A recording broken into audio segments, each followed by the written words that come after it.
The South China Sea dispute has become one of the key battlegrounds in the clash between the United States and China for leadership in Asia. Today, it is one of the most dangerous flashpoints for a major war in the Western Pacific. Welcome to Duello Media's open source project. I'm your host, Simply Nav, and today I'll be explaining what this dispute is about, why it matters, and how I think it will play out.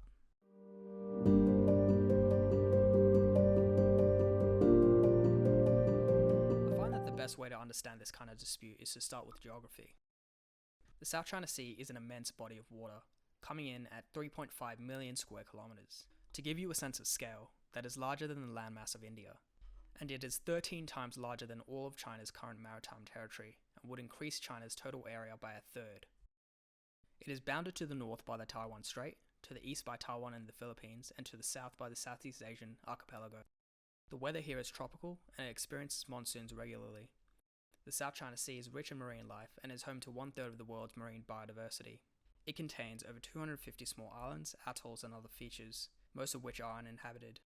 Major features you'll want to remember are the Spratlys, the Paracels and the Scarborough Shoal. The South China Sea is a major trade route, where one-third of the world's maritime shipping passes through, carrying over $3 trillion worth of goods. Together with the East China Sea and the Yellow Sea, they collectively form the China Seas, representing the transition from continental Asia to the Pacific Ocean.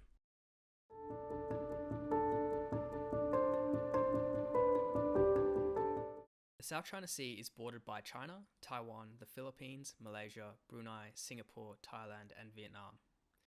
Of these 8 neighbouring countries, 6 have overlapping and competing claims to parts of the South China Sea. China's claims are the most extensive, and are famously enclosed by the so-called 9-dash line. It encompasses much of the South China Sea and extends as far south as Borneo. Territorial disputes are nothing new, but there are broadly consistent international norms on how much maritime territory a state can claim. There are 3 main categories of maritime claims you'll need to remember: internal waters, territorial waters, and exclusive economic zones. Internal waters are the jurisdiction of a nation-state. Internal waters include lakes, rivers, and in the case of countries like the Philippines, entire seas. Within internal waters, not even innocent passage is allowed without explicit permission. Innocent passage is a legal term, and a ship that is engaged in innocent passage is restricted from engaging in certain activities such as military actions or surveys. Territorial waters are coastal waters and are defined by the United Nations Convention on the Law of the Sea as a belt of coastal water extending no more than 12 nautical miles from a low water baseline on its coast.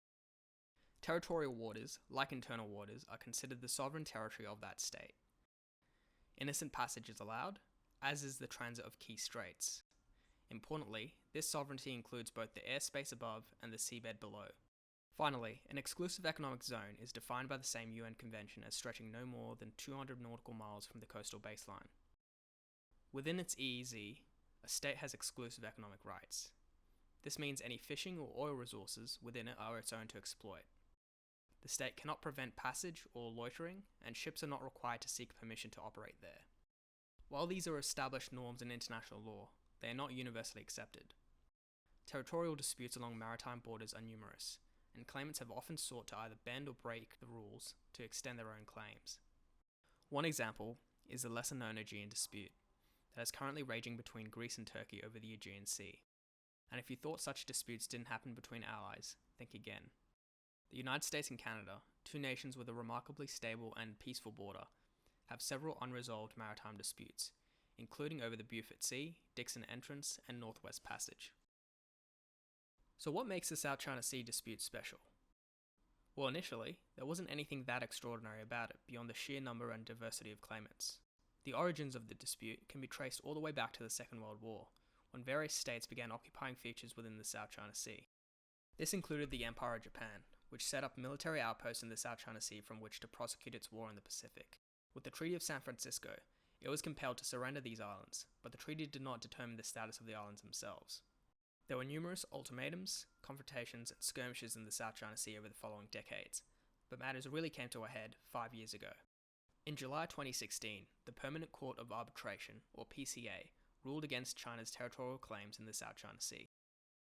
Arbitration is one of the few successful methods of solving territorial disputes, which, as you might expect, are notoriously difficult to settle peacefully.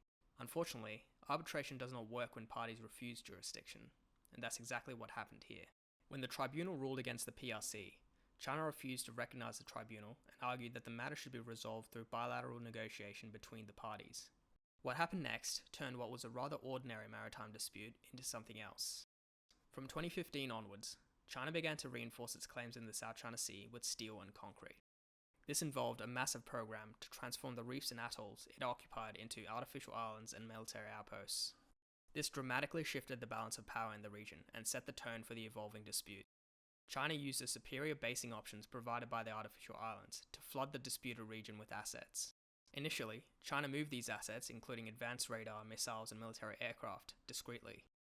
Without the will or the resources to do likewise, the remaining claimants have adopted different strategies to respond. These strategies have ranged from negotiation to confrontation to coalition building.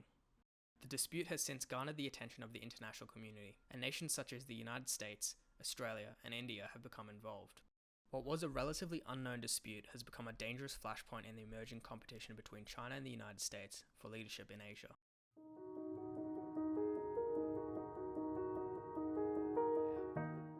There are a multitude of reasons why China cares about the South China Sea, but here are the top 3 reasons as I see them.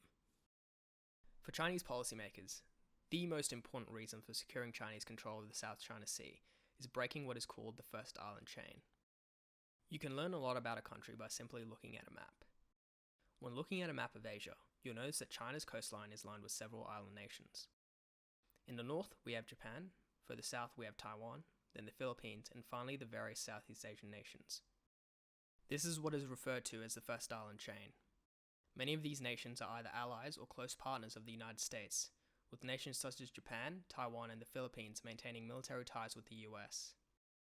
As such, it is viewed as a barrier to China's growth as a global power. Securing the China Seas would provide the Chinese Navy a cushion from which it can project force outward into the wider Pacific or Indian Oceans. Without securing these seas, it becomes very difficult for China to assert itself as a global power.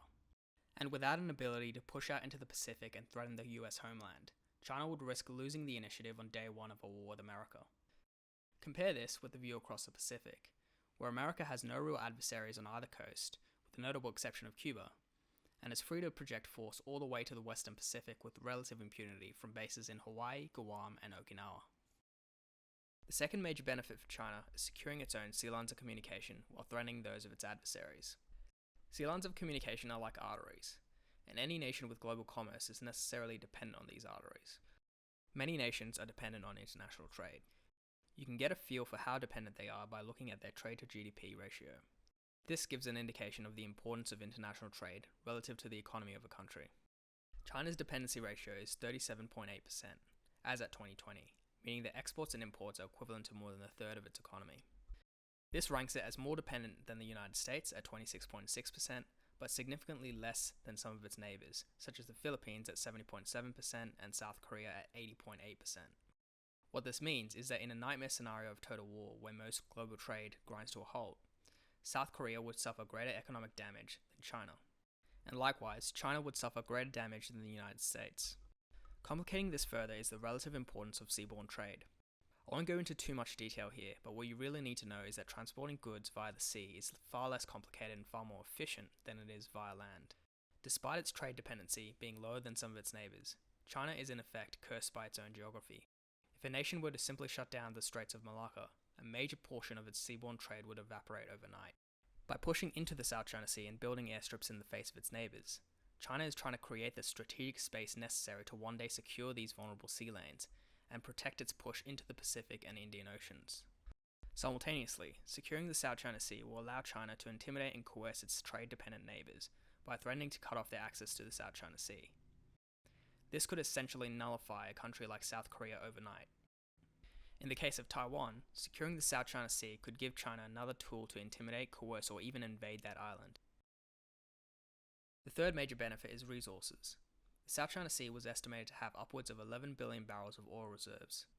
While the feasibility of exploiting these reserves varies, technologies have advanced over the years, and securing the South China Sea outright could provide China with oil reserves close to home. Unlike the United States, which recently achieved energy independence when it became a net exporter of oil, China's demand for oil continues to outstrip its production, and its dependence on oil remains a strategic weakness, more pressing even than its dependence on international trade. Its oil dependency ratio in 2019 was just above 80%, with imports coming primarily from the Middle East through the vulnerable Straits of Hormuz and Malacca.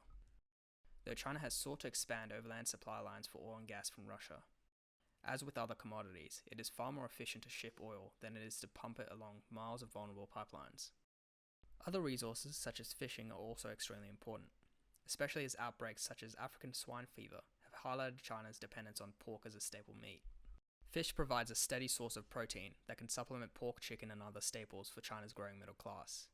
By securing the South China Sea then, China is hoping to secure the entire area as its own exclusive economic zone, and to exploit these natural resources for its own ends.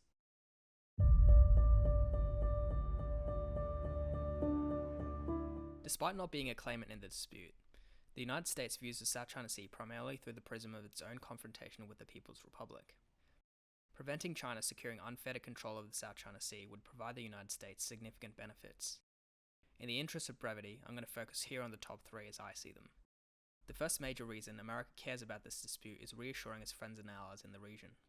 This is not the only maritime dispute that concerns American national interests, but it is perhaps the most important. While the United States would not itself be crippled by China securing the South China Sea, many of its close allies in the region would.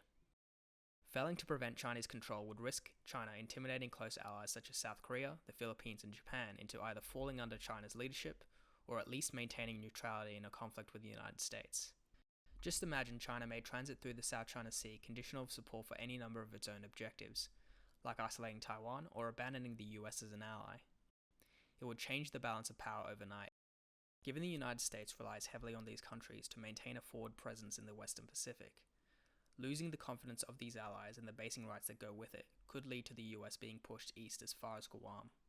In the worst case scenario, this might neutralize America as a regional power in Asia without China having to fire a single shot. In a strategic environment where the US has identified China as the pacing threat and its most serious competitor, this would be a foreign policy disaster. Another major benefit of undermining China's claims would be to reinforce America's latent capability to blockade China.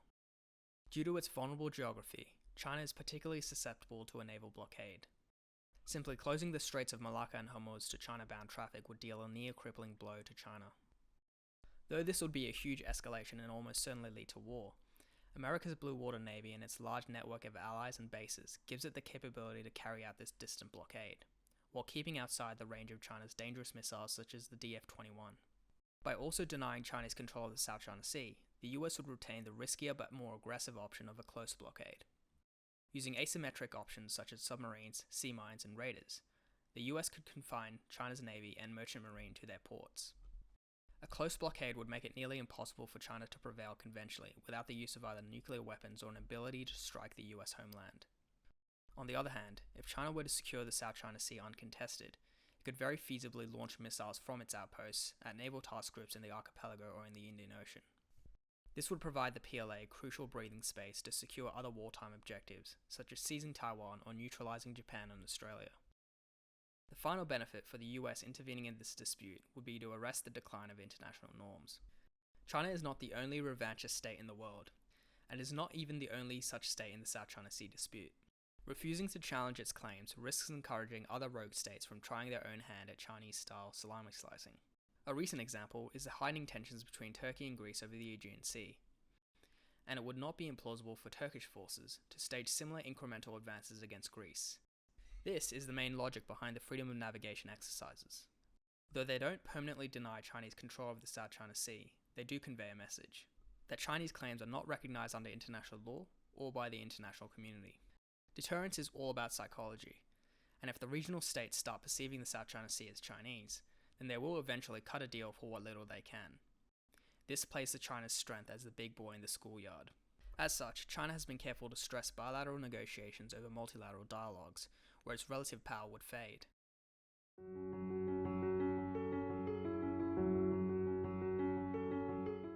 This is the part in the video where I'll make predictions on how I think this dispute will play out. Firstly, I believe it is highly unlikely that China will accept mediation or arbitration of this dispute. This is because the Chinese Communist Party is now largely dependent for its legitimacy on nationalism. I once heard that the 3 pillars of the party's legitimacy were economic growth, propaganda, and nationalism. As economic growth stalls, and China teeters on the brink of a Japan-style decade of zero growth, nationalism and propaganda are going to play an outsized role. Unfortunately for the party, it has become a victim of its own success, as ultranationalism now effectively binds its hands in responding to crises, reducing its freedom of action on the global stage. It is now very difficult for the party to walk back on something like the South China Sea, where it has sunk a great deal of political capital, without threatening its own legitimacy. I think it is much more likely that China will double down, maintaining the illusion that it will accept multilateral arrangements such as the South China Sea Code of Conduct, while it seeks to further reinforce its position incrementally, bit by bit. The key obstacle to this, of course, is the United States. Without America in the picture, it is very possible that China would be able to pick off the claimants one by one. There is a historical analogue to this strategy. During the Warring States period, the state of Qin successfully prevented the smaller opposing states from forming a vertical alliance against it, forming temporary horizontal alliances with the smaller states, eventually picking them off one by one. This should sound familiar, as China has attempted to use a very similar strategy to coerce its neighbours into making concessions. While sound in theory, China's execution of this strategy has been frustrated by its ham-fisted approach to diplomacy. Whereas before, its neighbours were quite sympathetic to China's rise as a regional power, the short-term gains it has made in the South China Sea have been largely offset by the increasing hostility of its neighbours, who have sought to align more closely with the United States and increase their own woefully deficient capabilities to meet the threat.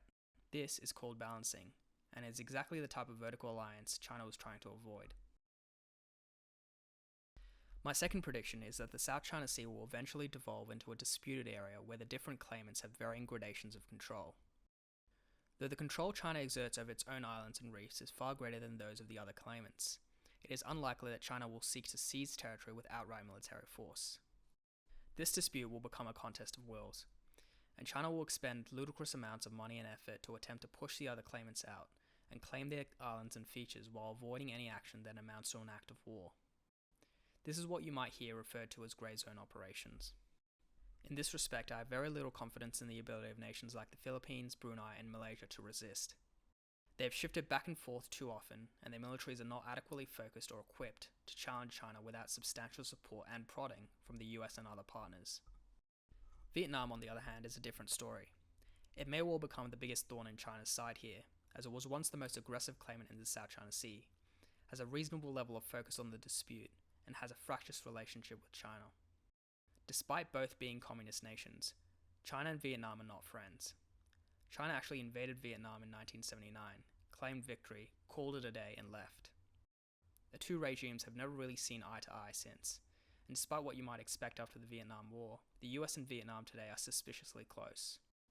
While China will be by far the best positioned claimant, I don't think they will be able to secure uncontested control as other claimants develop their capabilities and find support from international partners. My third prediction is that these bases China has built in the South China Sea are of limited value on their own. Their primary strategic value is in providing reach. Whereas previously, China did not have an ability to reliably strike the Australian mainland, now bombers flying from the South China Sea can strike targets in Darwin or further. Likewise, US forces operating in the Indian Ocean or off the Philippines would need to exercise far greater caution to stay out of the reach of Chinese anti-ship missiles. This has a powerful effect on the regional balance of power. On the other hand, these bases are themselves small, vulnerable, and far from the mainland. Military publications in China have pointed out this vulnerability, and while the outposts are valuable in asserting China's claims and bullying its smaller neighbours, they would be less effective in a major war where America was involved. It is likely that in a full-blown war with the United States, their utility would peak during the opening stages of the war, as China could carry out preemptive strikes from these airfields and reinforce its naval presence in the South China Sea. After this point, they would likely become a liability to defend and resupply, as the US would undoubtedly lob their own missiles at these fixed installations. Given how many different avenues of attack there are, and the lack of resources available locally, it is unlikely these outposts would survive if the Chinese Navy was pushed from the South China Sea. To wrap up, I believe the South China Sea is one of the most likely flashpoints for a future war between America and China. The high concentration of naval and air assets, the saber rattling, and the high stakes all make a strategic miscalculation or unfortunate accident highly likely. As China's confidence grows and it doubles down on its maritime claims, it is not hard to imagine an incident where a Chinese Navy ship fires on an Australian ship, triggering a crisis that escalates into a major war. While it remains unlikely, it is important to remember that we should not mistake nation-states for rational actors. It made very little strategic sense for Japan to attack America at Pearl Harbor. and even less sense for Germany to declare war on America shortly after. Yet both these events happened. China is riding a tide of nationalistic fervor right now, and if a war is going to break out between the United States and China, it's a fair bet that it will start somewhere in the South China Sea. That's all from me, folks. If you'd like to see more of these videos about China, geopolitics, and more, please don't forget to like, comment, and subscribe. It helps immensely. This is Simply Nav from Duello Media, signing off.